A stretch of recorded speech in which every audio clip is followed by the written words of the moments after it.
Hey, Dustin. What's up, brother? Good to see you. You too. How are you doing? Great, man. So obviously the longest layoff of your career coming into this fight, 11 months. Just how frustrating is it being? Exciting to be back? Just the emotions of the last 11 months since the title fight. Since the title fight at the beginning, I was a little frustrated trying to get a fight, and then life happens and you get busy. I have a lot of things that I'm involved with and a lot of fighters I work with back home in Louisiana. So I was in the gym helping them, learning. Like I said, the first couple months I was getting aggravated with the weight, with not hearing anything, and then things just kind of fell into place.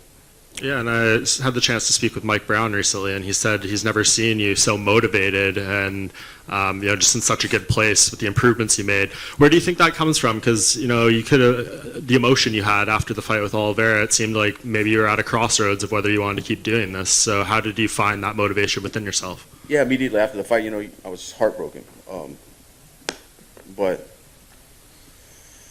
fighting is what I do.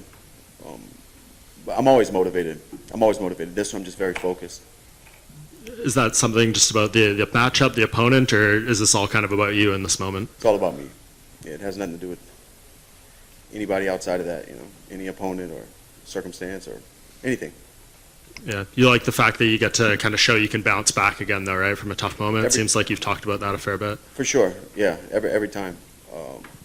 Bouncing back, righting the ship, all those things are very important. And we had Michael in here earlier, and I've heard him say in some other interviews that he said he thinks you're the best boxer in the UFC, but he also said he thinks that in some ways you're maybe not the most complicated puzzle. What would you kind of say to that and that assessment of your game? It is what it is. I mean, I think I do a lot of things very well. And some big news today, you're the official hot sauce sponsor of the UFC. How long has this been in the works, and what was kind of your reaction to that being dropped during your fight week? We planned to announce it during fight week, but it's been in the works for months. It was a long process with my hot sauce team and the UFC's team, but we got it all done, and I'm happy to announce it. I'm happy to make it official. Yeah, what can that kind of do for the brand and just everything that may come out of that financially, exposure-wise, everything like that? We'll see how much exposure we get from it, but it's great. I think the sauce being launched in my fighting career, a career that I fought, majority of it in the UFC, having this product that was kind of developed during that time, it's just a cool relationship to have and to be the official sponsor now. And just last thing for me, since the last fight there has been a title change. We obviously have Makhachev now. When you have Oliveira as the champ, maybe the road to getting back there isn't as clear, but you being a fresh contender to Islam, does that give you any extra drive or motivation, or maybe a clearer idea of what this fight means in the overall scheme of your career? Nothing's ever clear in this sport, man, especially in the lightweight division. But it definitely opens up doors. There's new opportunities. Different fights make sense now. New opponents, we'll see. But none of that matters until Saturday night. Dustin over here. You've been in the UFC for a long time. You faced so many top contenders. Some fights it's done not personal. Some fights it seems personal. I could be wrong, but this fight seems like it's on the personal side. If so, why? Every fight is a bit personal to me. We're going to go in there and try to hurt each other. That's every fight. But it's just business. It's just business as always. Does Michael bring anything to the cage that you haven't seen before? Nothing that I haven't seen, but he does a few things very well. He's very athletic, very explosive, covers distance well, throws big power, can wrestle well, and has a lot of high-level experience. Michael talked about he thinks the winner of this fight probably gets a title shot. Well, we had Alex Volkanovski here. He's moving up. What are your thoughts about him in the division? We'll see. We'll see how he fills out and how he stacks up against guys at lightweight.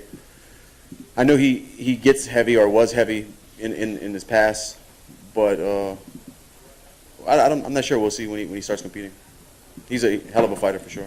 Good luck to you. Thanks. Dustin, what is your opinion on Michael at the moment? Obviously, you guys had that run-in by the cage a while back, and it looked a bit fractious, obviously. But how do you feel about him now? I know you guys had that sort of split-screen interview with DC. Have you calmed down towards him, or are you still sort of feeling like, he's come into the promotion a little bit ahead of himself? I mean, he's definitely had a great career and beat some really high-level guys. I don't know if he's ahead of himself, but that whole thing was about just him. I thought he was a little fake in some interviews and stuff like that. That's what that whole thing was about. Do you think that's something that could maybe not could get squashed after this fight? Like you have the fight, you win the fight, and then those issues go away, or are they still going to be there and you just have your personal opinion on him? Yeah, I honestly don't know him personally. I just know him from experience of had run-ins with him in small conversations at different events, and then I see interviews he does and asks about me, or things that just are different. But we'll see. You know, I'll shake his hand for sure. But I know that fight with Nate Diaz was one you wanted for ages, and they kind of sort of teased you with it, and then it kept sort of disappearing. Now he's left the UFC. Is that going to be a regret that you never did, or did his fight against Tony sort of make you think, you know what, that's a fight I didn't really need? No, I've always wanted to fight Nate. You know, we tried to make it happen a few times. It always fell apart.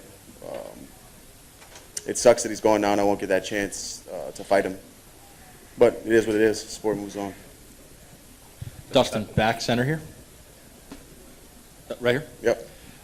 This is going to be your first fight in 5 years that wasn't scheduled to be 5 rounds. Have you trained any differently, knowing that you only have 15 minutes max to do this? No, I trained the exact same way as I did for all those 5-round fights. Whenever I'm peaking and in the best condition I can get myself in, I'm ready to fight however many rounds there are. I train the same way in preparation. And it being 3 rounds, do you think that benefits you or him more? I think it benefits him, for sure. I wanted it to be 5. And last one, I mean, lightweight's always been extremely stacked. Now you have Beneil Dariush on a win streak. You have Charles Oliveira still in the picture. Now Volkanovski moving up to fight for the title. After this win, what do you think pushes you in the forefront to earn a title shot next? I'm not sure. Whatever the next contender is, I have no clue. You know, the landscape's always changing. But first things first, I have to get my hand raised Saturday night. Dustin here at the back. Just 2 quick ones in the front, right here. Actually, Dustin, right. Unrelated to your fight, but I've been asking everyone at Media Day this. This might be Frankie Edgar's last fight in his MMA career. You've obviously been fighting for a long time. He's one of the few fighters on this roster fighting longer than you. So were you a fan of your whole career, and do you have any memories of Frankie throughout his Of course. I've been a big fan of Frankie for a long time. Had a great opportunity years ago to go out to Tom's River and train with him when he was preparing for Ben Henderson, be a sparring partner, and watch the way he works. And it was awesome. It was a good time in my career to go through that with him. But when I made my UFC debut, he was main eventing in MGM Grand in Las Vegas. It's just crazy, man. Time flies. And do you have any thoughts on the main event between Izzy and Alex Pereira? I'm excited for that, man. I don't know which way that one's going to go. I'm excited to see how it unfolds. Dustin here at the back. Oh, sorry, no, you go ahead. Oh, sorry, just quickly. Michael said that he's expecting this to be a slugfest. Do you see that's how it's going to go down? If it does, I'm going to clean him up. He knows deep down he doesn't want to do that. And, of course, your last fight, you came up short against Charles Oliveira. What was your reaction to him losing the title to Islam? I was surprised. I didn't have a dog in the fight, but I thought Charles was going to get it done. But congrats to Islam. He's a world champ. And what's your opinion about him as a champion, obviously being top of the division now? Tough guy, on a streak. Looks like he's putting everything together, doing everything right. What bad can I say about him? And in terms of how you would match up against him, how would you see that going down? I'm not sure. Saturday's first things first, and then we'll start looking at matchups. Thank you. Dustin here at the back. Obviously, a lot of your career has been linked to Conor McGregor, and there's talks maybe he won't come back. People are concerned about him bulking up. He certainly won't be back at lightweight anytime soon. Do you believe that by the time you hang up your gloves, you will have had a 4th fight with him? I'm not sure, man. You never know in this sport. I don't know if like you said, if he's coming back. What weight class? I'm not sure. I never say never, but it's not looking like it in the near future. Is welterweight something that interests you, and particularly, like if he does decide to come back, I would think that he would be someone high up on your list of people you'd want to get in there with again. We'll see. I mean, I fought him 3 times. I'm trying to get to the title, Thank you. Over here, Dustin. What's up, man? What's up? How long did it take for you to pick up the pieces? Because you said your heart was broken after the last title fight. So what was like that journey for you? Just getting back home, you know, after a long training camp, getting back home. Time heals all. Just getting back in the gym, one step at a time, having fun with it again. Focus on what matters in my life and reasons that I'm fighting and things like that. It's just been a long process. So kind of just like reassessing your mentality? Yeah. And also, can you tell us if the Good Fight Foundation got anything going on for Thanksgiving?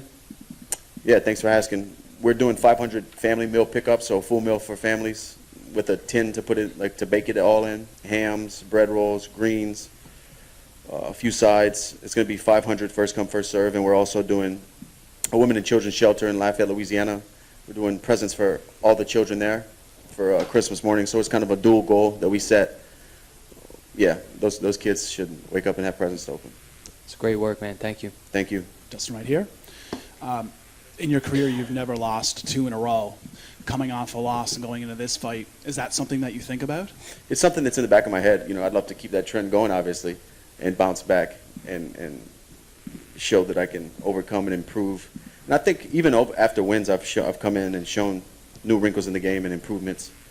But this is just another one of those moments where I can show growth and show my dedication to the sport by putting on a good performance. Perfect. And you know, you've had a lot of big moments in your career, especially over the past couple of years, the wins over McGregor, a lot of big moments. At this point, after all of that, is there anything in the octagon professionally you think that could top that? Become an undisputed world champion. You know, it's the highest of the high. That can top all of those. Thank you. Hi, Dustin, over here in the back.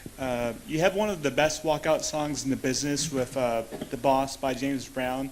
What other songs do you listen to during fight camp? What gets you up in the morning?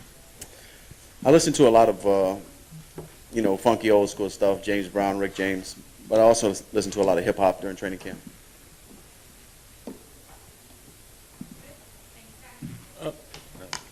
What's up? Somebody said something? Yeah, I got something for you. What's up? How you doing? Stan the Man from Menace and the Man. So you're one of the most successful lightweights in UFC history. You've been in there with Khabib, who some might say is the GOAT. We talked about Frankie Edgar, who some people think is the best. Who's the greatest lightweight of all time, according to Dustin Poirier? Man, that's a tough one because the legacy goes back so far. Of all time, I mean, most dominating has to be Khabib, right?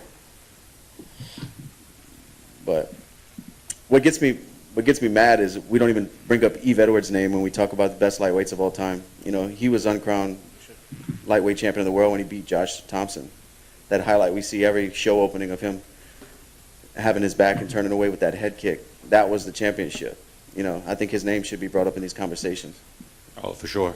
And then, so speaking of Yves, what are the chances? Like, did you game plan? Are you expecting Chandler to take this fight to the ground? Are we going to see some thug jitsu from you on Saturday? From the moment that bell rings, it's thug jitsu all day, every fight. No matter if we kickbox, fight in the parking lot, do jiu-jitsu or wrestle. Every time that bell rings, it's thug jitsu. And